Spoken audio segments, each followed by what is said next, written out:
Awesome DIYers, how's life going on there? In this video, let's talk about the digital volume control.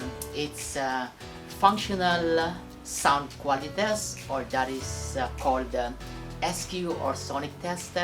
And we will take a look at also it's a parametric test to understand about the electrical characteristic like the voltage output, the sensitivity, the total harmonic distortion or TSD, or probably we can take a look at the frequency response as well.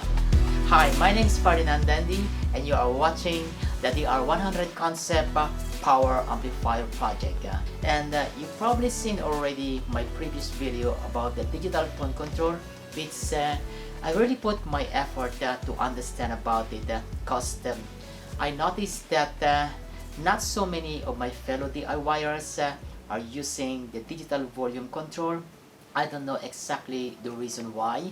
Probably some of the reason is that they cannot handle the programming to control the chipset like the TDA7449, which is a digitally controlled chipset, maybe because of noises, or probably when they incorporate it into their DIY power amplifier, it creates unsatisfactory result. Maybe this has something to do with the solution, probably assembly.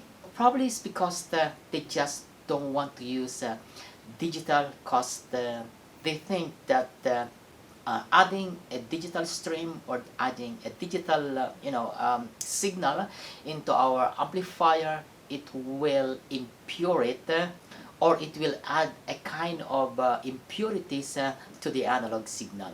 Well, not really sure about the real reason, but should you decided to implement a digital volume control in your DIY power amplifier, I hope my video series can able to provide you the solution, the technical know-how, as well as the programming know-how to enable your desired digital volume control. And of course, for me, I love adventure, I like the fun, and I like the process of learning new things like analog and digital, hybrid systems.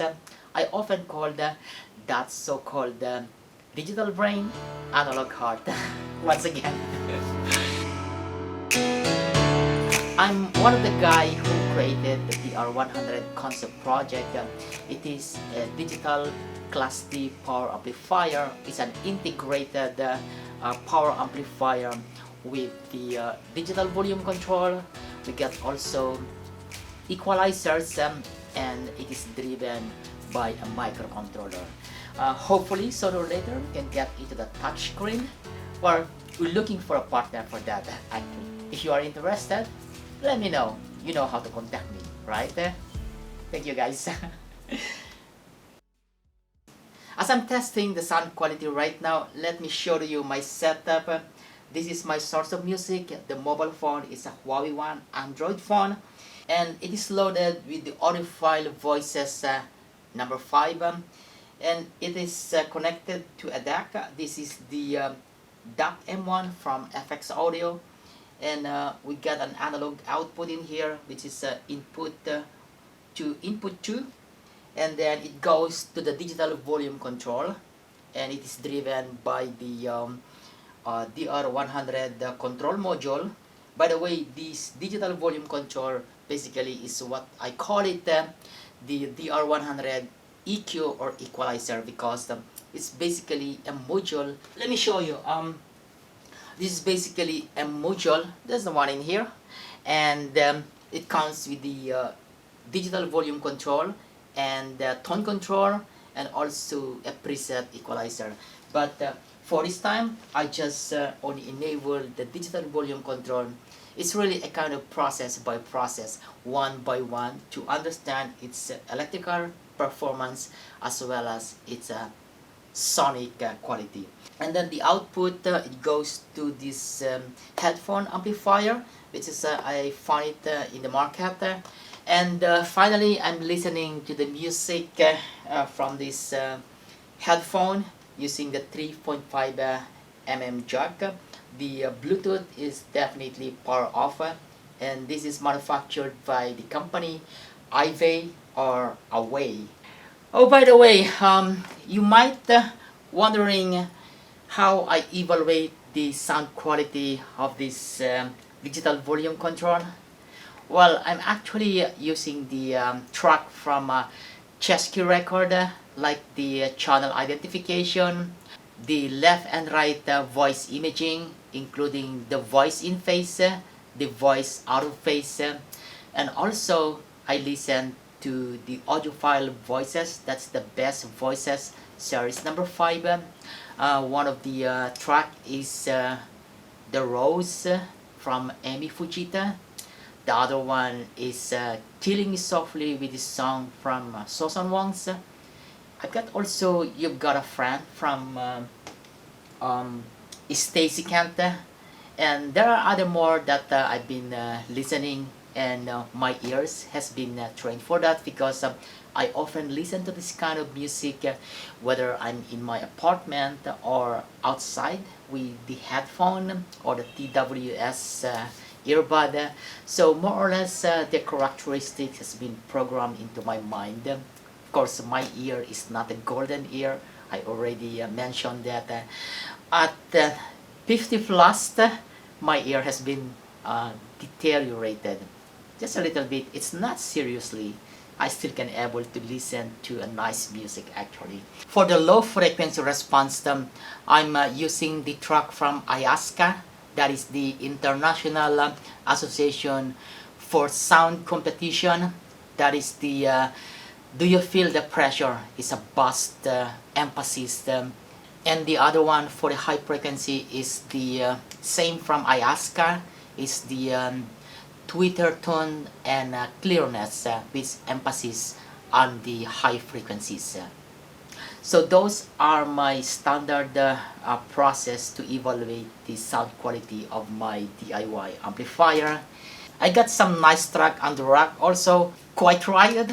The Flame rock stars also like Bon Jovi, Scorpion, Nazareth. Now you got me guys, you got me. For the parametric test, before I'm going to do that, let me have my lunch first. Prepare it already here with matching Tabasco. This is just my lunch.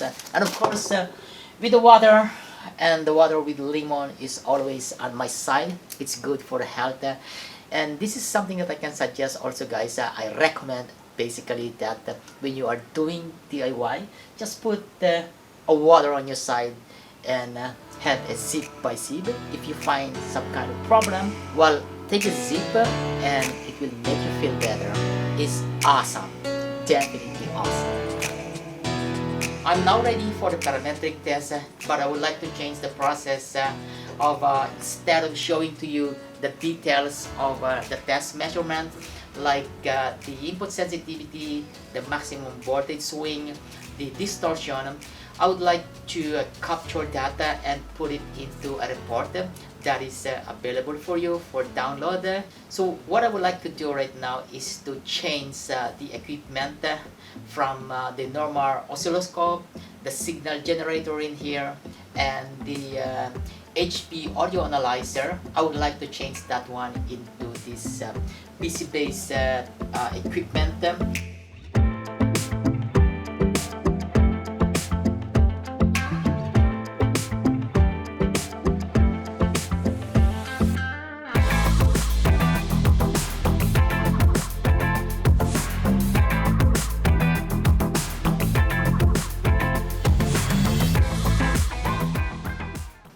This is my verdict for the sound quality or the SQ test based on listening for several hours and several days as well since I started the bring up test, and I can say that there is no reason not to accept the digital volume control like the TDA7449 solution or the TDA7449L. Well, that's my honest test based on my ear. I would say it is subjective, but it is acceptable to me. So that's the bottom line for me right now. Using a digital volume control, it's awesome and you can do a lot.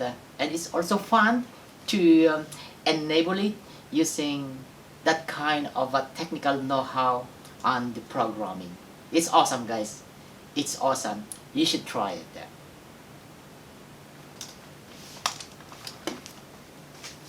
Face break. Oh my god.